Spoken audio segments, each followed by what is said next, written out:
Bonjour, bonsoir à tous, j'espère que vous allez bien. Dans ce quatrième vidéo de Bouge-toi en vacances, nous allons parler de l'importance d'apprendre aux enfants, aux adolescents la résilience et aussi les méthodes pour les aider à développer cette compétence cruciale.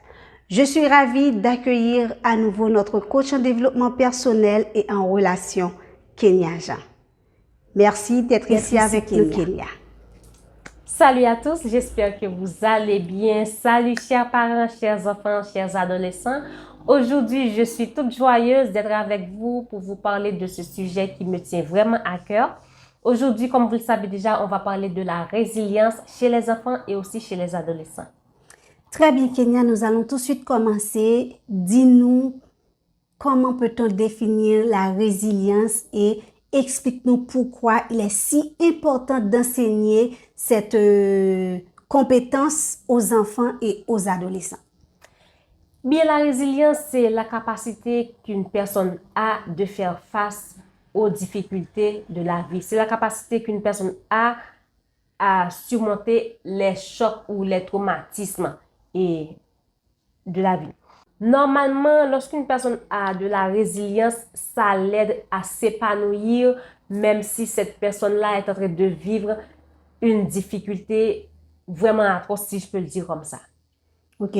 Donc, en apprenant la résilience aux enfants et aux adolescents, ils vont acquérir des compétences pour gérer leur stress, surmonter les obstacles. Parce que, tout d'abord, lorsque l'on prend la peine d'enseigner à l'enfant d'avoir de la résilience, ça va l'aider parce que c'est comme une défense émotionnelle pour l'enfant.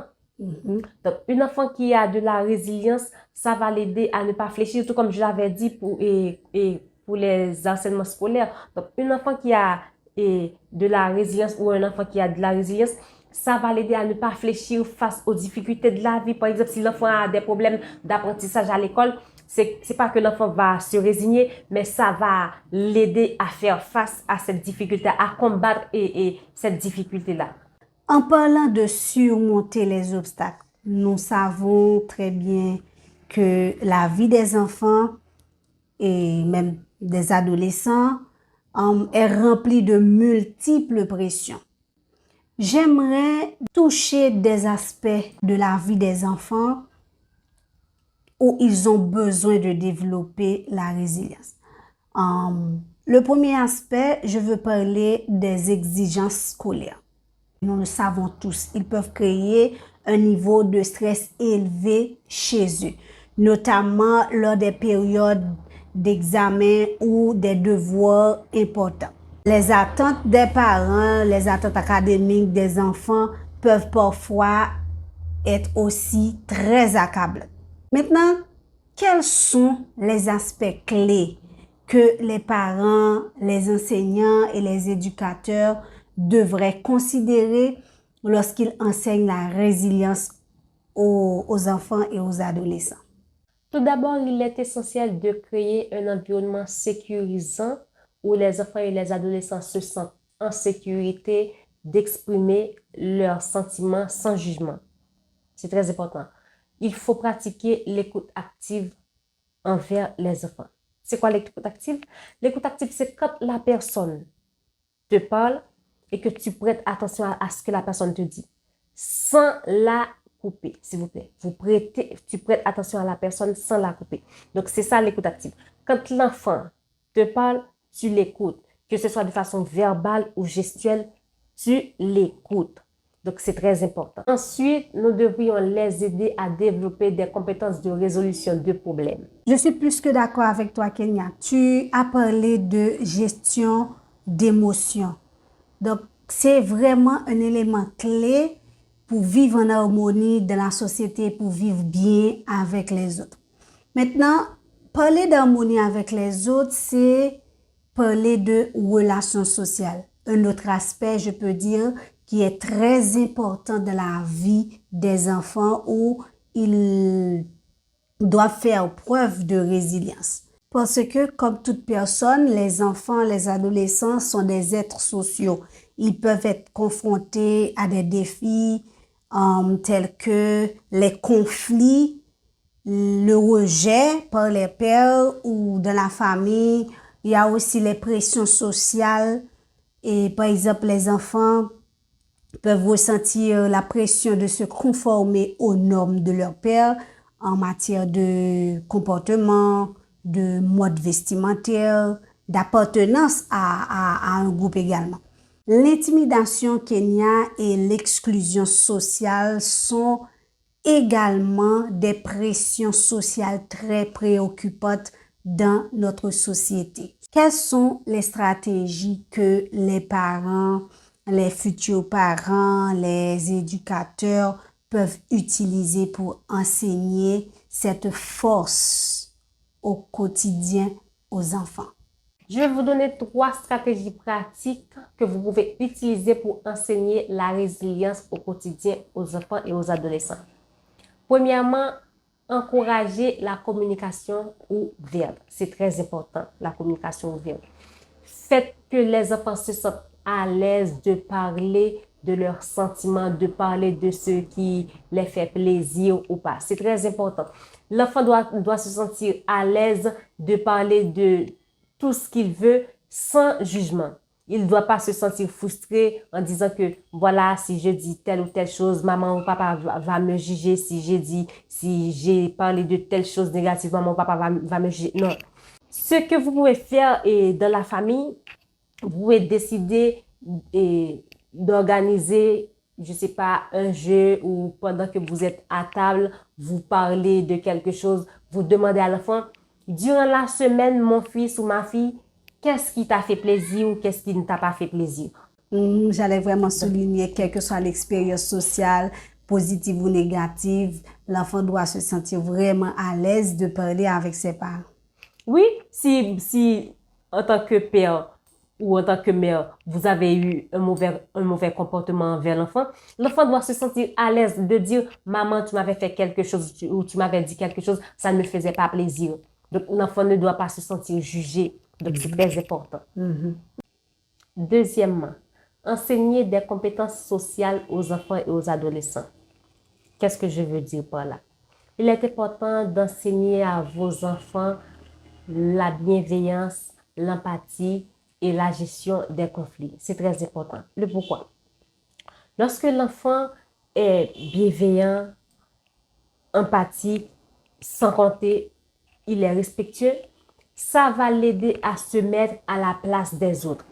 Donc, il va être assez apte de ressentir les émotions des autres. Quand la personne est triste, quand la personne est contente, quand la personne n'est pas joyeuse et tout le tralala. Donc, c'est très important d'enseigner à vos enfants ces choses-là. Cet enfant-là va être en mesure de maintenir des relations saines avec les autres. C'est très important. Troisièmement, chers parents, favoriser un climat d'inclusion et de respect dans les activités des enfants, que ce soit dans les activités extrascolaires, dans les activités à la maison. Il est important de valoriser la diversité et les différences des enfants. Faites en sorte que les enfants ne se sentent pas mis de côté. C'est très important. Donc, à la place, encouragez les enfants de coopérer ensemble au lieu de faire face à des compétitions entre eux. C'est très important. Merci pour ces suggestions pratiques, Kenya. Vraiment, ces stratégies permettront aux enfants de mieux construire des relations positives, saines dans la société. Maintenant, voyons un point très, très important. Les événements familiaux difficiles. Le divorce des parents, la perte d'un être cher ou des problèmes financiers dans la famille, on rencontre vraiment ces difficultés assez souvent dans la société, surtout dans la société haïtienne. Et ces événements-là pèsent vraiment lourd sur la vie des enfants. Comment, en tant qu'adultes, parents, futurs parents, éducateurs, nous devons fournir un soutien adéquat aux enfants et leur aider à faire preuve de résilience face à ces événements. C'est vraiment là une très belle question, Sophia. Alors, j'ai pour vous, chers parents, 4 stratégies très importantes que vous pouvez pratiquer pour pouvoir aider les enfants et les adolescents à faire face à ces difficultés. Premièrement, encourager l'expression des émotions. N'encouragez pas l'enfant à réprimer ses émotions. C'est pas bien. Au contraire, encouragez l'enfant à exprimer ses émotions. L'enfant est triste, laisse-le avec sa tristesse. Il a envie de pleurer, laisse-le pleurer. C'est très important. Ne le forcez pas à réprimer ses émotions. Deuxièmement, encourager les activités positives, c'est-à-dire si l'enfant a des activités passionnantes qu'il aime, encouragez-le à faire ces activités passionnantes. Le foot, la musique, le volleyball, dessin, c'est très important pour l'enfant. Donc comme ça, lorsque l'enfant fait ces activités-là, pour l'enfant, c'est comme un moyen pour lui de manifester ses émotions. Donc ça va l'aider à bien gérer, à bien canaliser ses émotions. Dans ce cas, on peut parler de source de soulagement émotionnel. Oui, c'est très important.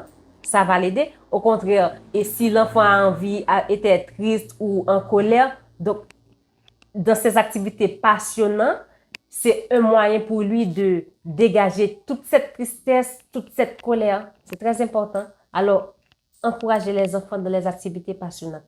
Troisièmement, fournir des informations appropriées à l'enfant ou à l'adolescent.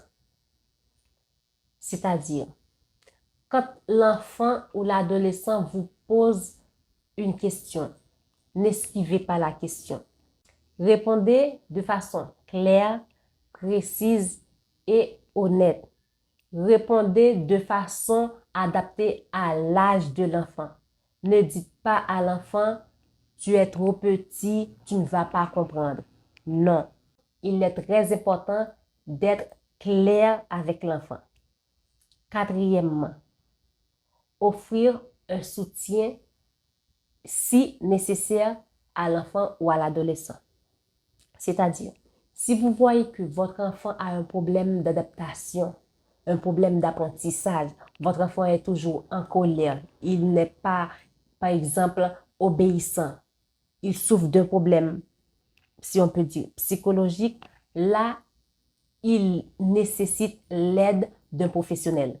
Le professionnel peut être un psychologue, un psychiatre, pourquoi pas, ça va dépendre, ou un psychothérapeute.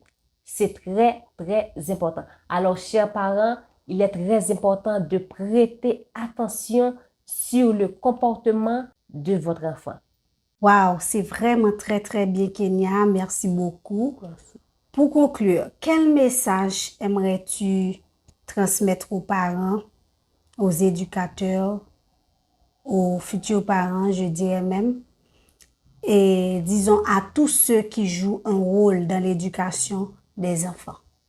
Mon message serait que l'enseignement de la résilience est un investissement précieux dans l'avenir de nos enfants. En leur apprenant la résilience, nous les aidons à être des individus forts, capables de surmonter les obstacles et aussi à réaliser leur plein potentiel. Ainsi, nous construisons une génération capable d'affronter l'avenir avec confiance et courage. Merci beaucoup, Kenya, pour ce partage enrichissant sur l'importance d'apprendre la résilience aux enfants et aux adolescents. Merci Sophia et merci à vous chers enfants, chers parents. Je pense déjà que vous allez mettre en pratique toutes ces choses que je viens de vous partager. Alors, on se voit mercredi prochain pour une autre vidéo comme ça. Bye bye chers amis. Voilà, c'est ainsi que nous mettons fin à cette vidéo de Booste-toi en vacances sur la résilience. N'oublions pas que chaque enfant est différent et une approche individualisée peut être nécessaire pour les aider à développer leur résilience de manière saine et équilibrée. Merci à vous d'avoir regardé cette vidéo. On attend vos commentaires. Bye bye. Bye bye.